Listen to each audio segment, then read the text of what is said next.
Hi, welcome to the Teenish Podcast. Today, Eugene and I will be talking about the importance of being knowledgeable on true crimes with our special guest, Eleana Cummings.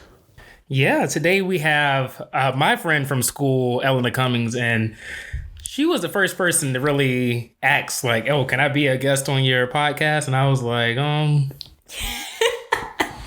I mean, I really don't like you, but I said, yeah, and here we are right now. So, yeah, tell us about yourself. I know it's weird. I mean, I already know you. Hi, my name is Eleana Cummings. I'm 17 years old. I go to the same school as Eugene. That's where we met. I'm Miss Paxton 2019-2020. Yeah, now, when I asked her, like, what are we going to talk about? I expected you to say, like, something about pageant related or girls really understanding, like, the importance of being in the pageant. And so then you said true crime. I was like, okay. I can still see that because you taught me about true crime. And I really wasn't interested in it before you, like, really said, like, oh, okay, look at this podcast. And the podcast is called Crime Junkie. Yep. And that's what really got me like, oh, okay. I like to listen to it but not see it. That's me. Because First 48, my mom watches that. What is the other stuff? Like Investigation Discovery. Yeah. That's a great one. Now I used to watch I Almost Got Away with it. I almost got away with How I Got Away from Jail. I almost got away with it. Yeah, I almost got away. Yeah. And I watched that. Yeah. That's a good show. But that really, you really got me into like keeping it up with the true crime. And I've been slacking lately, but I can't now because hey, we got the true crime goddess here with us. But what really sparked your interest when it came in like to true crime and stuff like that? Yeah, well, for me, it was just, I'm very cautious always about like my surroundings. And that's something my parents really implemented into my life. Like my dad was a police officer. My mom is just paranoid at heart. And as all parents. Yeah. And she was honestly obsessed with Investigation Discovery, like all these crime shows. So naturally, I would see her watching it and it would get me hooked. And then in addition to that, my dad being a police officer, he would come home and tell me like these crazy stories about like cases he had worked on. And so again, naturally, I just fell in love with that, or not fell in love with that, but like I just gained an interest for crime and just wanting to know how to better make myself aware of like my surroundings and how to be safer all around. So that's how I got into true crime. How has being interested in true crime positively and negatively affected your life? So positively, I feel like I touched on before, it's made me more aware of my surroundings. I feel like all around I'm a lot safer because of these cases that I've learned about, especially being a young female. Like it just makes me extra cautious about the things that I do. Negatively, I will say I don't trust anyone. That's one thing about true crime you learn a lot. It's just not to trust anyone. And so, I mean, sometimes that can be a good thing. Sometimes that can be a bad thing. I tend to question people a lot about their intentions. So, yeah, those are the positives. Yeah, you kind of tapped into it because I was going to ask, like, do you learn really anything about true crime or, like, anything that you can apply to life about? Yeah. Because, I mean, you do. You said about being aware of your surroundings, being weird, as they say on the true crime podcast that we listen to. It kind of like opens up your eyes. See, for me, it makes me scared. Really? Yeah, that's why so? I can't listen to it at home. Okay. Well, no, I listen to it at home. Somebody has to be in the house with me. Now, Michael knows me. Michael, you know me, right? So I'm always like, when we go hunting, I'll always have my... Listen, bro. So on my goodness. Now you about to start roasting me. Listen, okay, we cannot go anywhere in the woods without this man being completely on edge at all times. Because you want a bear to come eat me, Michael?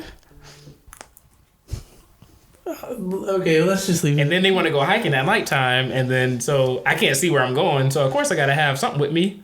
Past 2 years, you have not went on the night hike because you were scared. You're right. And I still will be scared. That's why I'm still here. Yep.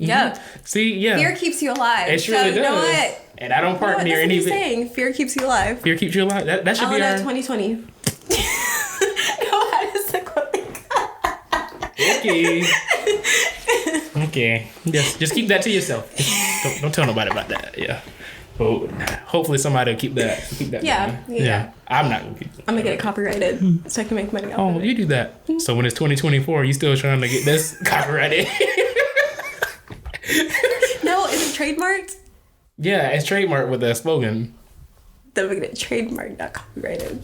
So you're gonna pay money to get that? Yes. To make it popular or to put on t-shirts and hoodies. You hear this, Michael? This is her every day. Every day, this is Eleana. That's why we don't get nothing done in class. 'Cause we just keep talking about this. Okay, so we were getting into personal safety. How would you say that learning about true crime would affect your personal safety? I think how you carry your personal safety. So. Yeah, so true crime as a whole, like just different cases I've learned about, I feel like you hear all of these circumstances, so I try my hardest not to get myself into those circumstances. So, for example, the Casey Woody case where she was... I'm familiar where with that. she was speaking with someone online, and the man made it seem as if he was a 17-year-old who was close to her age, but in reality he was 47 years old. So in that case, like for me, now I know like I'm not just going to go on the internet and share my personal information with people who I barely know because of what happened to her. She was abducted and unfortunately murdered. So I know it's for myself, I need to be extra aware when I'm on the internet and I'm like putting my information out there because you don't know the people who you contact online. So you have to make sure you're being careful. And that's how it like contributes, I guess. Yeah, and you're right, because crime has changed a lot because now, we're in 2020 now. There's a lot that can be done secretly. It's black market through the internet that really didn't like happen back then. But now we can really see like, wow, we really need to stay safe because like even now I can be scrolling on Instagram and then like seeing all the crazy things that happens or like seeing the precautions that we need to take now because of how society is changing. And so what you bringing up the Casey Woody case, is there any other cases that really like sparked your attention or like, wow, like this really resonated with me? Yeah, I mean, okay, this one's kind of like long field or whatever the saying is. But this doesn't really have to do with like being on the internet. But I remember one of my first like entrances into true crime was actually the Casey Anthony case, which I'm pretty sure a lot of us have heard of.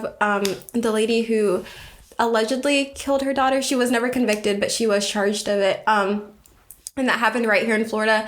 So I remember being young and putting on the news and my parents were like discussing it. And I just thought it was so interesting how like so many people were torn about this issue and it was all over the media. And it seemed to me as if the public had already tried her for her crime, even though she hadn't been convicted. So I think that also can play into the whole social media thing where people can come up with their own opinions and that can affect how the mass media portrays that case. So everyone thought Casey Anthony was guilty. Like everyone had like, they didn't even need to watch the trial to know that she was guilty, but then the verdict came that she was not guilty and everyone was just so surprised. So for me that was just so interesting because I felt like she was guilty because of the evidence that they had, but in reality she was not convicted. So I thought that was really interesting. Yeah, and you're right. Especially there's a lot of cases like that have like the high media watch. So we can name like 10 right now off of our tongues right now. Yeah.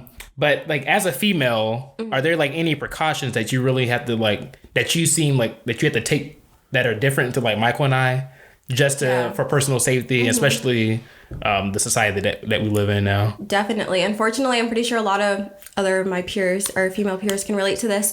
I know like at night when I'm at the gas station, like I try to avoid that at all costs because there are some weird people out here, you know? So I know for me personally, I make sure that I'm either on the phone with someone when I'm pumping my gas by myself at night. I used to have mace on me. Unfortunately, they made me throw that away when I tried to get into an event. But we're not going to talk about that. But I used to have mace. Interesting. You sound like my mom. Finding screwdrivers and stuff like that over her purse. I need to start doing that. But I used to have mace. I might just throw a little pocket knife into my purse now. But I just noticed that I feel like it's so much easier for us to be targeted as females because people view us as weaker. And so it's easier for people to feel that they can take advantage over us, which is really unfortunate because I feel like we're in this era now with like women's rights and the Me Too movement where that's being debunked. So it's really unfortunate that I'm still like having to look over my shoulder when I go to the mall. If I'm by myself, I'm still like extra aware of the people who are like behind me, in front of me, like is anyone following me, that kind of thing. And then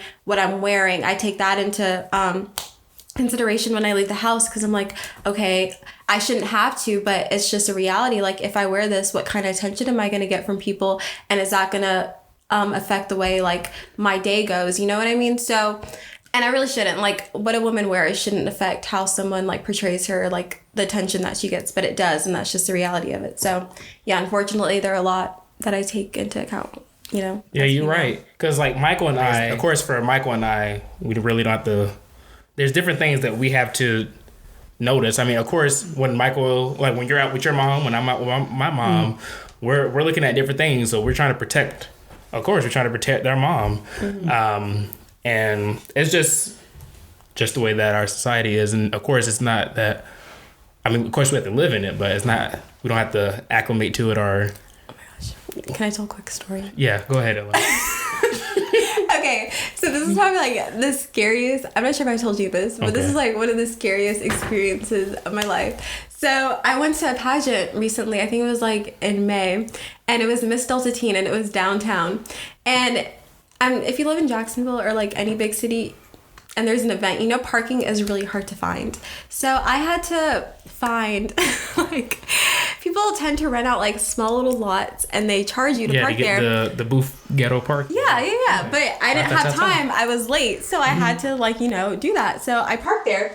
And so, okay, I'm having a great time at this pageant. But in the back of my mind, I'm like, I did not take a picture of the street I parked on. Like, I have no idea where I parked. Like, I don't remember. And that was actually when my mace got thrown away, because they wouldn't let me take it into the pageant. So they made me throw it away. They really checked that deep into the... Yes, they checked my bag. And I was downtown by myself at like 11. And I did not know where my car was.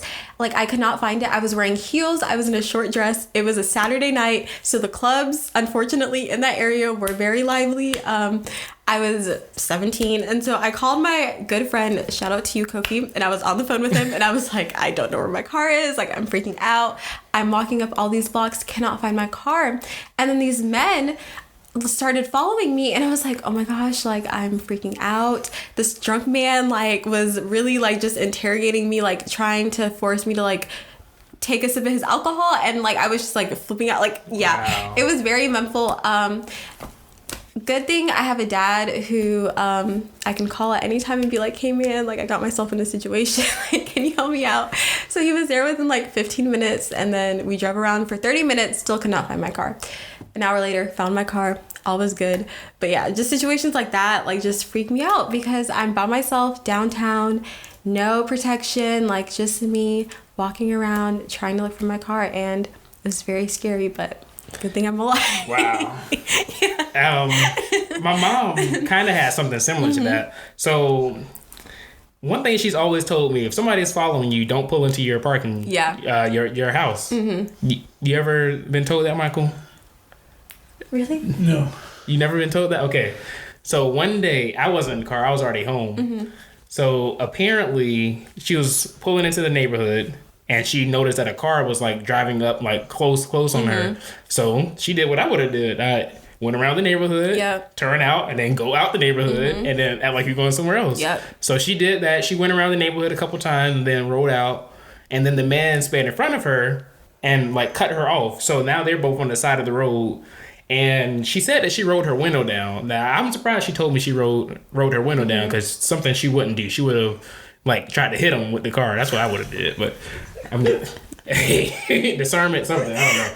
But so he got out the car. My mom like kind of like, you know, barely rolled the window down, and then he was like yelling at her, like belligerent at her, saying like, you broke into my house, you drove away, and stuff like that. And so he thought that my mom like broke into his house and then was trying to leave the area, but she was just coming home. But she got caught up into the man's like, he was like distraught about somebody breaking into his house. And so my mom was, of course, trying to tell him that it wasn't her and stuff like that. And then the man was like, well, still belligerent and cursing her out and stuff like that. And then she said she rode away. Yeah. And Of course, she didn't come back into the neighborhood until 30 minutes after her. Mm-hmm. And then when she got downstairs, she yelling, Gene. So, but like, of course, we've all had situations where we were like, wow, like, I didn't expect that to happen. Yeah. And like for different people, it's different things. So like, even when we've been camping, Michael, there's been different. Oh, Camp Immokalee. Remember the jail? Oh, the guy that escaped from Stark prison, yeah. What? He came all the way. He killed the person that he hitched the ride off of, got to the camp, and then tried to kill some people at the camp, but the camp counselors were... Yeah, I love the YMCA. The YMCA, we don't stand for nothing. They were very organized. They took the man down. One person there, I believe, had a gun on them. Okay. Made the situation nice and easily, and then called the cops, and that man eventually was actually put to sleep. That was one of the people in Florida.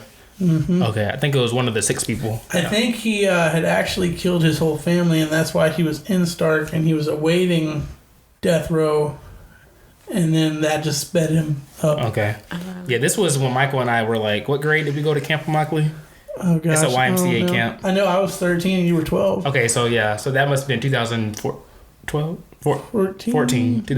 Yeah, something like 2004. You know, I'm looking at you. You do the math, Eleana. Oh, my goodness. But one thing we learned about Eleana, well, that I already knew, pageants. Yeah. So what really sparked your interest in, like, wanting to do pageants and then we have the upcoming one this year. Yeah, so to be quite honest, I never really had an interest in pageants. Okay. Hey. It was actually my stepmom who was like, I brought up the idea to her when I saw like the flyers for the interest meeting. I was like, hey, like Miss Paxton is going on, like, what do you think about it? She was like, do it. Like, you have to do it. Like, you should totally do it. And I was like, but like, I don't think like pageants are really my thing. Like, I remember being younger and watching like Miss America, Miss USA, but like I was like, that could never be me. Like, I'm not like that pageant girl. But I decided to do it, and their whole process was honestly so life-changing for me. Like, I feel like I gained so much confidence as a person. Like, I just learned so much about myself. And honestly, I recommend for anyone to do pageants. I think it's a really great learning experience. It's not just about your looks. Trust me, I promise you. I didn't even know how to walk in heels. Like, I was struggling. But, you know, you persevere. And it was an amazing experience. And yes, there is an upcoming pageant, and I'm really excited, but sad at the same time to give up my crown. Yeah, it's really, I think I might shed a tear on that night, but it's been a great year, and I'm so blessed to have had the opportunity to be Miss Paxton. Yeah, so Miss Paxton, do you call yourself 2019-20 or 2019-2020? Yeah. All right. But I was there throughout the whole process. Yes. Like, I was there as all the girls were practicing and stuff like that. Of course, doing audio-visual stuff for them. And yeah, contestant number 6. 3. Okay. Okay. I'm working on that. Mm-hmm. Maybe I'll get it this year. Maybe. But yeah, I saw how it changed like a lot of people. Like even Laura, how much she like transformed over the years. Mm-hmm. And I know Michael's like, what are y'all talking about? But we're talking about... I was just going to let it happen. Yeah. We're talking about the Miss Paxton pageant that happens for the junior girls at Paxton. But I know a lot of good things happen because you're building bonds with people that you may have never even spoke to. And I know that pageant brought a lot of you all closer to each other, or even meeting each other. And, actually, me and Gene got closer from that pageant. We surely did. Yep, that was a great bonding experience. Just outside of school, I feel like, shout out to all my sister queens out there. Met a lot of girls outside of school that I never would have met if it wasn't for the pageant process. And I've just gotten so many opportunities. So it's been a great experience. Mm-hmm. So you got to continue this in college now. Mm-hmm. You got to continue, all right? So I'm going to see you next to Steve Harvey in Miss Universe. Now, hopefully he calls your name right. Now, hopefully he gets it right. Because we know who's going to win. We'll see. Now, you know I love me some Steve Harvey, but okay. Oh, don't even get me started on that. Gene thinks that Steve Harvey is the best comedian. And I just strongly disagree with that. But, you know. Granddad. What? That's my granddaddy. Yeah. Steve Harvey's my granddaddy. Yeah. She said Dave Chappelle is funnier than Steve Harvey, Michael. That's not even up for debate. That's not even up for debate. I feel like we've had a conversation about this before. About Dave Chappelle? About how Steve Harvey's way funnier than Dave Chappelle. Yeah, because Dave Chappelle is just so dry. Like, listen, are you serious? Hey, I like Dave Chappelle. I think he's a great comedian, but I mean, he's no Steve Harvey. Okay, but put Dave Chappelle aside. Eddie Murphy, come on now. Eddie Murphy. If it wasn't for Steve Harvey, if it was not for Steve Harvey, it was no Eddie Murphy. Okay, I think you got a stronger case with Eddie Murphy. No, you got a stronger case with Delirious, Coming to America.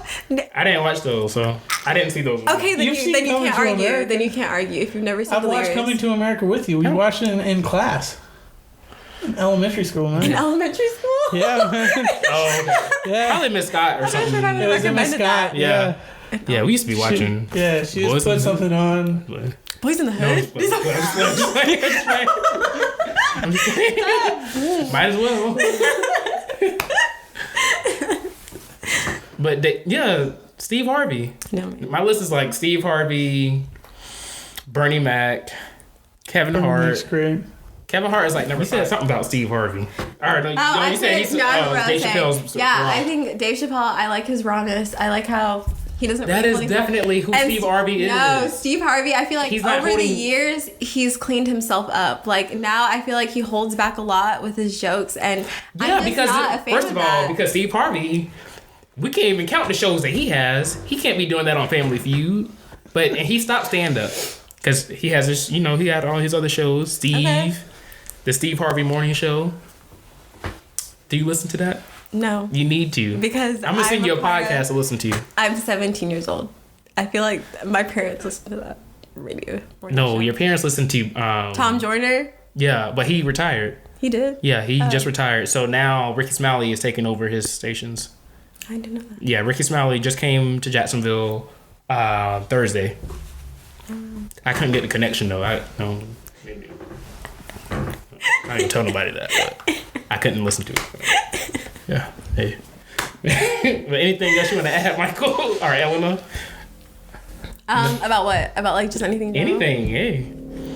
Oh, well, I told Gene that there was this case I had listened to, I think last night or 2 nights ago, the Asha Green case, which is really interesting because those are just one of those cases where there's no answer. Like you just are left like wondering like what happened to this little girl. Underfunded, not enough attention given to it. So she was a 9-year-old African American girl, 9, right? Yeah. And she was in her bedroom, and one night, a normal night, and next morning her parents could not find her. She was not in her bed. There were multiple sightings of her, but no one thought to call the police. Like, she was a little girl at night walking on the side of the street, and no one thought to call the police, which is just, like, baffling to me. Because I know personally, if I'm driving at night and I see a 9-year-old little girl walking with a book bag and it's pouring down rain, I'm calling the police. Yeah. Like, something is not right. That doesn't mean get out, but that means call the police. Somebody, yeah. Or, like, attempt to help some way, but to just drive off and not, like, try to help is just baffling. But yeah, that case was they tried to blame it on the mom, like, because wasn't the mom drunk when this happened? She walked out. You don't remember that? No? Am I mixing two different cases together? They tried to blame the dad, not the mom, because they said that the story was not. This is not the one that went to the pool. The mom that went to the pool. Okay, yeah, this is another case. Don't worry, guys, I'm also confused. That happens a lot with Gene. Like, I'll be talking to him about a case and he'll just start adding in details. I'm like, wait. Because I listen to a lot of the cases. Yeah, it does get confusing. Yeah, it's very. I don't know how she does it. The what's her name? Miss Flower. Ashley Flowers. Like I knew her, Miss Flowers. Ashley Flowers. Yes. She does really good with like memorizing those cases. Which is a lot of research. Yeah. Yeah. This is her job. She the number one crime podcast. And she has Red Ball. Have you listened to Red Ball? Yeah, I listened to the first episode. That's it? That's it? Step it up, Gene. Yeah. Okay, I will step it up. So you listened to our new episode last week, right? The Christmas Killer? No, our New Year's episode. Did you listen to our New Year's episode? Oh, step it up, Eleanor. Step it up. Because Michael and I, we were there, right? You were. We were. Yeah, I remember seeing you there. Okay. Okay. Yo, I'm roasting you today. I'm coming after you. You know, we were just talking about zodiac signs, and he does not believe in zodiac signs. Michael, do you believe in zodiac signs? I mean, I don't not believe in zodiac signs. That's a no, because I don't either. I don't understand them. Well, we were just having a conversation, and both of them are Pisces. I'm an Aquarius. And I just believe that Gene doesn't think he fits the characteristics of a Pisces, but I think he does. Because they're general. It's general things. But it's just certain things. It's just certain things. So I like to swim. That's random. I do like to swim, but okay. I'm wise. Intuitive. And it said our compatibility was only 38%. I feel like that's very fitting. If you watch this whole podcast, I feel like our energy towards each other matches that 38%. So what's the other percentage? What's the other? See, you're trying to catch me. See, Anna said he was judgmental, and he likes to judge me because I'm not good at quick math. So I never said I was. But I just don't put myself in those situations to. But you asked me. You said, okay, what's the other percentage? So obviously I'm going to have to do the math in my head to figure out the percentage. It's 62%. While she was doing all that talking, she was... Okay. This is what I'm not going to put you on the spot.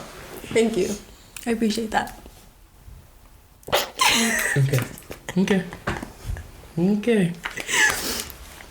Anything else? No. Did I ask me? No. Well, this has been a fun podcast, Michael, right? Been very fun. All right, we gotta start inviting some more guests onto this podcast. So if you know anybody, Eleana, or if you guys want to see me again, if y'all want to see Eleana again. Speaking about knowing, do we have a mutual friend? Yes, Logan. Oh, Logan. I do know Logan. Love Logan. Logan, I love you. So that's how Michael grew up with actually Logan. So yeah, in diapers. Yeah, so before I knew him, so yeah. I want Logan to be a guest on the show, by the way. Oh, that's who we should interview next. Because what were we talking about? What is February? No. That February is Black History Month. That's not going to work with it. Okay. No.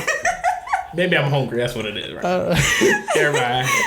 Oh my gosh! What are the plans for Black History Month? That's interesting. Are you gonna invite like all Black guests or something?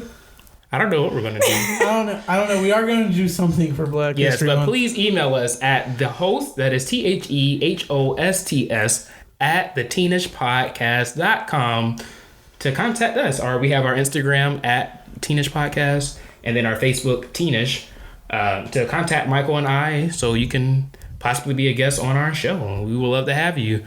And so we're all three of us, we're catching the 2020 vision with you.